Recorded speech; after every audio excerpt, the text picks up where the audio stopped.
FBI Director Chris Wray, Acting Assistant Attorney General Nicole Argentieri, U.S. Attorney for the Eastern District of Virginia Jessica Aber, and ICE Acting Deputy Director Staci Barrera. Also here are Eli Rosenbaum, the head of the department's War Crimes Accountability Team, Christian Levesque, lead prosecutor for the War Crimes Accountability Team, and David Sumberg, Assistant Director in charge of the FBI Washington Field Office. On February 24, 2022, Russia commenced its full-scale, unprovoked invasion of Ukraine. In the nearly 2 years since, we have all seen invading Russian forces commit atrocities on the largest scale in any European armed conflict since the Second World War. We have all heard the accounts of Ukrainian civilians targeted and executed, Ukrainian children forcibly deported, and Ukrainian women and girls sexually assaulted. And as the world has witnessed the horrors of Russia's brutal invasion of Ukraine, so has the United States Department of Justice. That is why the Justice Department has filed the first ever charges under the U.S. War Crimes Statute against 4 Russia-affiliated military personnel for heinous crimes against an American citizen. Congress passed the U.S. War Crimes Statute nearly 30 years ago to give us jurisdiction to prosecute war crimes committed against American citizens abroad. In an indictment returned yesterday in the Eastern District of Virginia, we have charged 4 Russia-affiliated military personnel with war crimes against an American citizen living in Ukraine. The charges include conspiracy to commit war crimes, including war crimes outlawed by the international community after World War II, unlawful confinement, torture, and inhuman treatment. Like all defendants in the U.S. criminal justice system, the defendants in this case are entitled to due process of law and are presumed innocent until proven guilty. We allege that in April of 2022, 2 commanding officers of Russia-affiliated forces, Suren Suranovich Mukherjian and Dmitry Budnik, as well as 2 lower-ranking soldiers whose first names are Valery and Nazar, committed war crimes against an American citizen who had been living in Russia since 2021. The victim was living in Miloravye, a small village in southern Ukraine, and was not participating in the armed conflict between Russia and Ukraine. As such, the victim was what is known as a protected person under international law. After Russian forces invaded Miloravye, the victim was abducted from his home by 3 of the defendants, Mukherjian, who was one of the commanding officers, and Valery and Nazar, the lower-ranking soldiers, and their co-conspirators. During the abduction, we allege that those defendants threw the victim to the ground while he was naked, tied his hands behind his back, pointed a gun at his head, and beat him with their feet, their fists, and the stocks of their guns.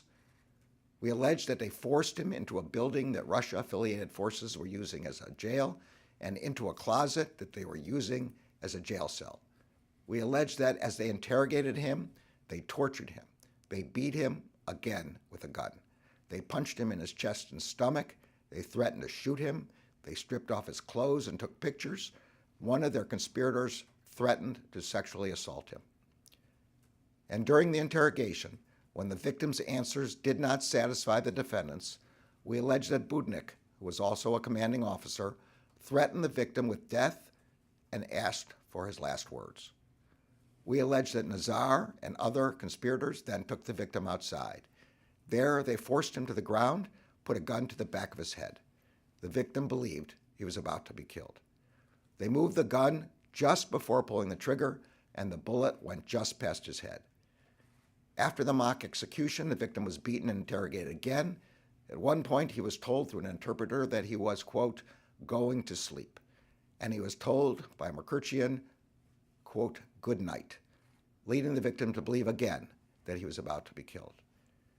During his 10 days detained by Russia-affiliated forces, the victim in this case was tortured, threatened with sexual assault and execution, forced to perform manual labor, and beaten in the head, chest, and stomach with the soldiers' feet, their fists, and their guns. Again and again, he believed he was going to die. These charges against 4 Russia-affiliated military personnel are the Justice Department's first criminal charges under the U.S. War Crimes Statute. They are also an important step toward accountability for the Russian regime's illegal war in Ukraine. Our work is far from done. I want to recognize the criminal divisions, including the Human Rights and Special Prosecutions Section and the War Crimes Accountability Team, the U.S. Attorney's Office for the Eastern District of Virginia, the FBI, and the Department of Homeland Security, including Homeland Security investigations. Their diligent and skillful work is what made these historic charges possible. I also want to recognize the incredible courage of our partners in Ukraine, specifically our counterparts in the Ukrainian Prosecutor General's office. In the midst of war, Ukrainian prosecutors and investigators have risked their lives to pursue justice for the Ukrainian people. We are honored to stand alongside them. Finally, I want to recognize our partners in the international community. We will continue to work closely alongside them to gather evidence and build cases so that when the time comes, the United States and our partners will be ready to ensure accountability for Russia's war of aggression. This is an historic day for the Justice Department that builds on a long history. The War Crimes Accountability Team prosecuting this case is modeled in part on the Justice Department's decades-long effort to identify, denaturalize, and deport Nazi war criminals in the United States. During that effort, the Department's Office of Special Investigations brought more than 130 cases against perpetrators of Nazi crimes. In the vast majority of those cases, the perpetrators were not identified until decades after they committed their horrific crimes. This history should make clear that the Justice Department and the American people have a long memory. We will not forget the atrocities in Ukraine, and we will never stop working to bring those responsible to justice. Throughout our work, we will continue to put our trust in the rule of law. The rule of law is the best answer we have to crimes that cannot be truly answered. The rule of law is how we pursue true accountability for the individuals responsible for those crimes and how we deter future aggression. And the rule of law is how we pursue justice in a way that protects people and protects our shared humanity. I'm now honored to turn the podium over to Secretary Mayorkas.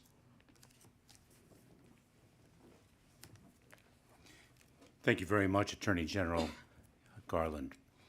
In 2008, the Department of Homeland Security and its Homeland Security Investigations, or HSI, created the Human Rights Violators and War Crimes Center, the only U.S. government entity focused entirely on investigating these global atrocities. For 15 years, this select group of special agents, attorneys, intelligence analysts, criminal research specialists, and historians from across the federal government have worked together and with their international counterparts to hold those who engage in the perpetration of war crimes, genocide, torture, and other human rights violations accountable. Today, an investigation more than a year in the making by this center and its federal partners bears fruit. For the first time in our nation's history, federal agents gathered sufficient evidence to bring charges of war crimes perpetrated against an American citizen in violation of Title 18 of the United States Code, Section 2441. The allegations, which the Attorney General has described, detail gruesome events. The agents who made this case possible were tireless in their investigation, giving extraordinary attention to every detail and making considerable sacrifices throughout. In August 2022, these HSI agents traveled with their DOJ and FBI partners to speak with an American citizen who had recently been evacuated from Ukraine, where he had been living with his wife. The U.S. citizen told our HSI agents how, a few months earlier, he had been violently abducted from his home in the village of Milove by members of the Russian armed forces. He told HSI investigators, as the Attorney General noted, that these Russians had stripped him naked, threw him face down to the ground, tied his hands behind his back, pointed a gun at his head, and severely beat him, including with the stocks of their guns. The Russian soldiers then took him to a nearby Russian military compound and held him there illegally for 10 days. He reported that while in forced captivity, he was subjected to 2 interrogation sessions, during which he was tortured by the 4 defendants named today. He reported that the Russian defendants had again stripped him naked, photographed him, and severely beat him about the chest and stomach. One defendant staged a mock execution of him. After asking for the victim's last words, one of the defendants named today forced the victim to the ground, put a gun to the back of his head, and pulled the trigger, purposely missing the victim's head by mere inches. Throughout this past year, our HSI agents, with the assistance of HSI's Human Rights Violators and War Crimes Center and alongside our FBI partners, have worked to corroborate the victim's allegations. They traveled internationally to interview the victim's family. They identified and interviewed individuals who were present within the general vicinity of Milove around the time the victim was held in captivity, who confirmed the Russian forces' occupation in the area. Based on the information they obtained, the HSI agents and their FBI partners were able to identify the 4 defendants whose indictments are announced today. I'm extraordinarily proud of these federal law enforcement agents. Thanks to their exceptional work, the United States will hold the Russian perpetrators of this unthinkable mistreatment, these unacceptable human rights violations, accountable. The work of these agents and the indictments unsealed today speak to 2 fundamental truths. First, there is no higher responsibility of government than to safeguard its people and their basic human rights. As today's announcement makes clear, when an American citizen's human rights are violated, their government will spare no effort and spare no resources to bring the perpetrators to justice. Second, the evidence gathered by our agents speaks to the brutality, criminality, and depravity of Russia's invasion. The Ukrainian people have had and must continue to have America's full support against Russia's unjust, unprovoked, and unlawful war of aggression. We cannot allow such horrific crimes to be ignored. To do so would only increase the risk they will be repeated. It is now my honor to introduce Chris Wray, the Director of the FBI.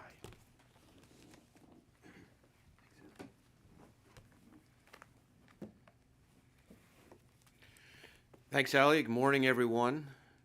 The FBI's mission is to protect the American people and uphold the Constitution here at home and around the world. And today, together with our partners, we are once again fulfilling that mission.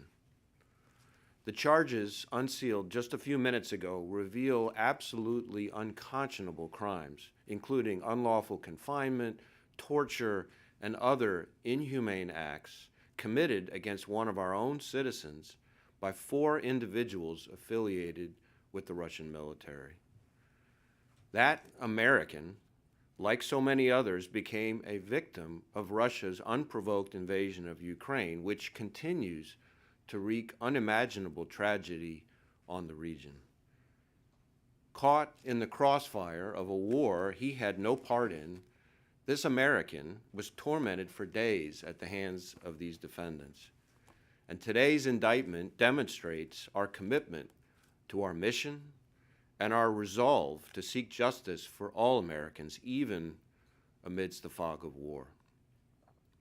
Though today marks the first time the War Crimes Act of 1996 has been charged in U.S. history, this is certainly not the first time the FBI has investigated war crimes and held perpetrators accountable.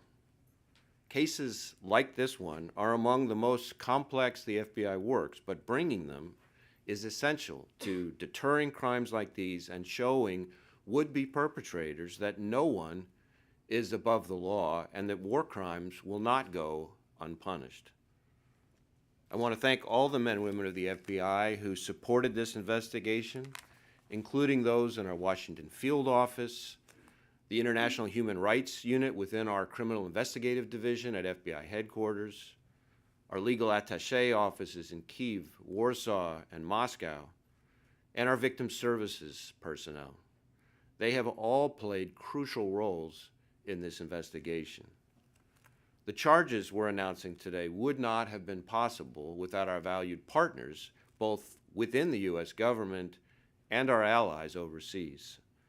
So I also want to take a moment to express my sincere gratitude to our colleagues who work these cases at the Department of Justice and the Department of Homeland Security for their collaboration and partnership. No agency can do this alone. This is a team effort, and I am confident that because of the partnerships on display here today, we have achieved a team victory, not just for this victim and for the American people, but for justice around the world. For decades, the FBI has been working to keep Americans safe from the many threats that Russia poses. Whether it's human rights abuses like those laid out in today's indictment, espionage, targeting the U.S. government and our most sensitive information by Russian intelligence services that have not been shy about even murdering those they dislike worldwide, cyber attacks against our critical infrastructure in the hopes of bringing our daily lives to a halt, or transnational repression through which the Russian government tries to silence its critics on our own soil. But no matter the threat, no matter how heinous the crimes, the FBI will be there to protect U.S. citizens.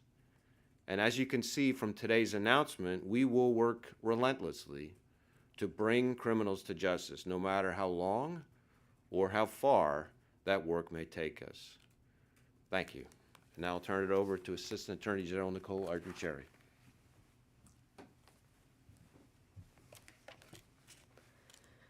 Thank you, Director Wray. The charges announced today, the first under the federal war crimes statute, are historic. The Department of Justice is holding accountable 4 Russia-affiliated military personnel who committed war crimes in the course of Russia's unlawful, full-scale invasion of Ukraine. As alleged in the indictment, the defendants abducted, beat, and threatened to kill an American. They even conducted a mock execution. These charges send a clear message. The criminal division will pursue those who commit war crimes and other atrocities in Ukraine. We are committed to bringing war criminals to justice, no matter where they are located, for brutal acts committed against Americans. Last year, Attorney General Garland announced the launch of the War Crimes Accountability Team, led by prosecutors from the Criminal Division's Human Rights and Special Prosecutions Section, to strengthen the department's response to the atrocities being committed in Ukraine and to hold accountable perpetrators of war crimes in Ukraine. These charges were brought as part of that critical mandate. Those who would act with impunity should think twice. When we identify perpetrators of war crimes and the evidence supports charges, the criminal division will take action.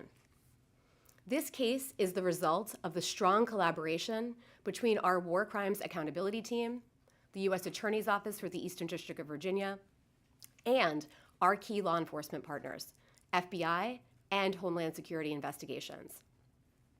Together, they've worked with great skill and tenacity to bring this historic criminal prosecution, emblematic of our collective resolve and commitment to holding perpetrators of war crimes accountable. I would also like to express my immense gratitude to the Prosecutor General's Office of Ukraine for their substantial assistance in this investigation and for their continued resolve to uphold the rule of law, even in the face of an active invasion and ongoing war. It is now my pleasure to turn this over to Jessica Aber, the U.S. Attorney for the Eastern District of Virginia, who has been an outstanding partner. Thank you, Acting Assistant Attorney General Argentieri. Good morning. Yesterday, as noted, a federal grand jury in the Eastern District of Virginia returned an indictment charging 4 individuals with 4 counts of war crimes in connection with the abduction and torture of a U.S. national in Ukraine last year. And as alleged in the indictments, defendants Merrick, Budnick, Valeri, and Nazar were soldiers affiliated with the Russian armed forces fighting on behalf of Russia in the armed conflict between Russia and Ukraine. The victim in this case, as we've heard, was a civilian non-combatant who lived in the village of Milove in Kherson Oblast in southern Ukraine. Per the indictment, on April 2nd, 2022, just last year, the defendants allegedly abducted the victim from his home in Milove and took him to facilities functioning as a Russian armed forces controlled compound. The defendants and their co-conspirators are alleged to have held the victim against his will for approximately 10 days, and during that time, the defendants and their co-conspirators allegedly beat, tortured, and interrogated the victim using brutal and unlawful methods, including, as we've heard, striking him with their fists, their feet, their guns, threatening sexual violence, holding a knife to his throat, and forcing him to endure his own mock execution. As alleged, the defendants certainly intended to inflict severe physical and mental pain and suffering upon the victim with their actions. So these 4 defendants are charged in the Eastern District of Virginia with conspiracy to commit war crimes and war crimes alleging unlawful confinement of a protected person, torture, and inhuman treatment. These charges reflect that the defendants' alleged actions are not only grave breaches of the Geneva Convention relative to the protection of civilian persons in time of war, but also violations of United States law. We at the Eastern District of Virginia are proud to stand with the Criminal Division as part of the Department of Justice's efforts to hold perpetrators of war crimes violations accountable in Ukraine and elsewhere, and we will continue to pursue them. We do want to thank our investigative partners in this case, the War Crimes Accountability Team, the FBI Washington Field Office, and Homeland Security Investigations for their outstanding efforts to gather evidence required for these complex and novel charges. Thank you. I will now turn this over to Staci Barrera from ICE. Thank you. Good morning. I'm Acting Deputy Director Staci Barrera for U.S. Immigration and Customs Enforcement. As many of you know, Homeland Security Investigations is a directorate of ICE and the principal investigative arm of the Department of Homeland Security. Our special agents in Washington, D.C., and those with HSI's Human Rights Violators and War Crimes Center worked closely with FBI and the Justice Department's Criminal Division to unravel the information that brought us here today. I'm extremely proud of the work done by HSI along with FBI to secure these indictments. HSI cannot and will not stand by as war criminals commit heinous acts like those alleged in this case.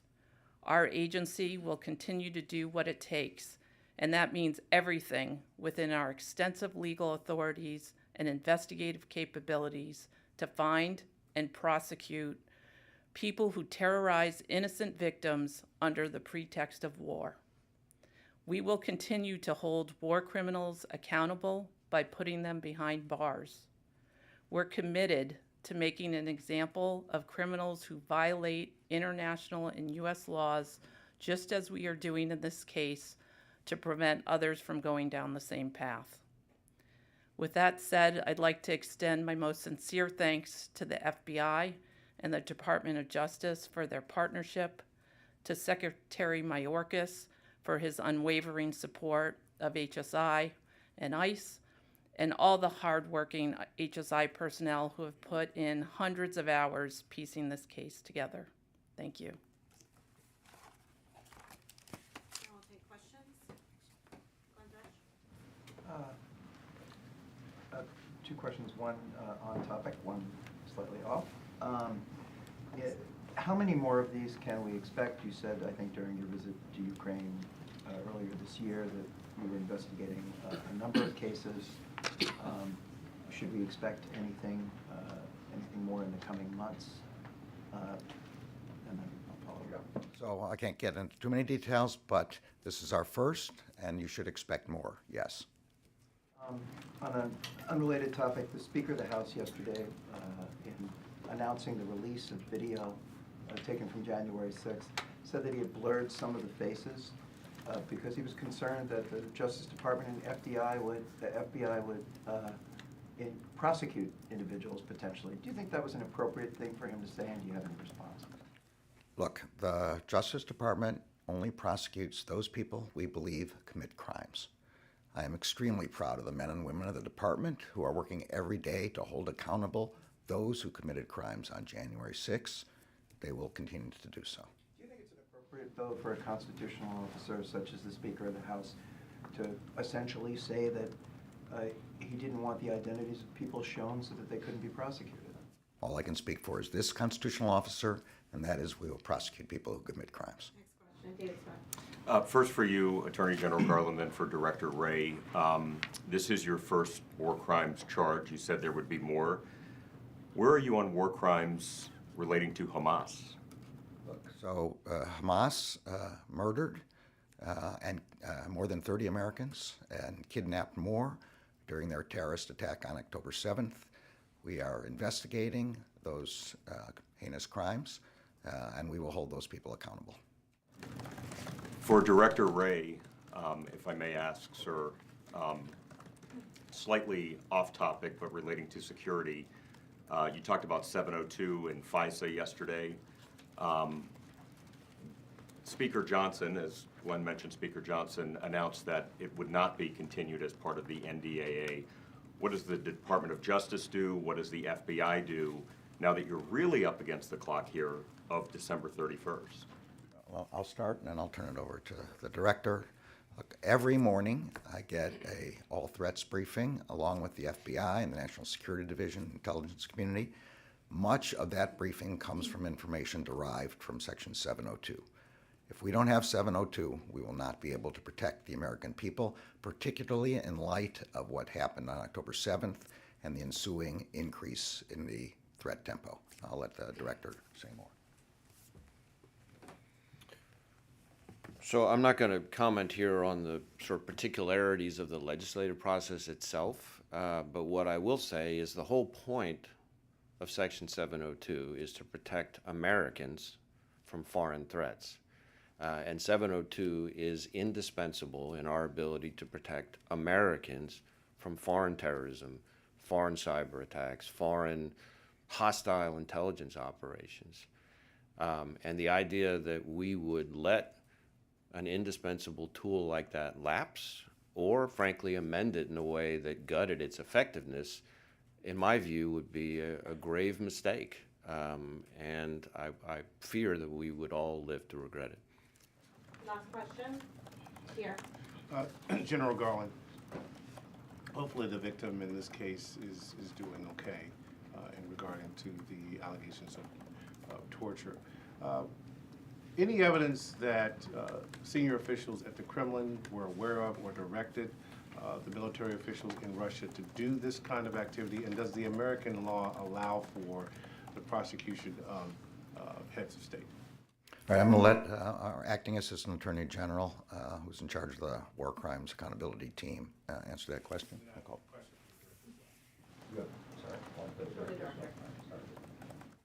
Unfortunately, I can't go beyond what's alleged in the indictment as to the pending investigation in the case. As to the war crimes statute, I think we would have to look at that. Director Wray, you have described the terror environment, threat environment. Could you give us a sense of, compared to last year, the number of terror-related investigations that you had last year compared to what they are now? So I would say a couple things. First, even before October 7th, we assessed that the terrorism landscape, the terrorism threat really across the spectrum from homegrown or jihadist-inspired violent extremism to domestic violent extremism to foreign terrorist organizations to state-sponsored terrorist attacks was elevated. But post-October 7th, it's gone up to a whole nother level. And the reason I say that is a number of things. First, the rate in which we are getting reports of threats, tips, leads has gone up dramatically. I can't give you an actual number, but I can tell you it's a very significant increase. Just hate crimes alone, for example, we've opened, I think, 60% more hate crimes in the comparable period post-October 7th than before October 7th. And so the volume of reported threats has been up significantly. Second, we've seen, as I think I testified to, a veritable rogues gallery of foreign terrorist organizations, all calling for attacks in a way that we haven't seen in quite some time. So you put those things together, and our most immediate concern is that we will have inspired attacks here in the U.S. And of course, we're also worried that there could be down the road directed attacks against the U.S. We've already had, post-October 7th, arrests in Houston, in L.A., in Tampa, Arizona, a whole series of places. And those are just the ones I can think of off the top of my head. So this is not a time for panic, but it is a time for vigilance. And people should make no mistake that we are in a more dangerous time than we've been in a while. Thank you, everyone. Thank you. Thank you.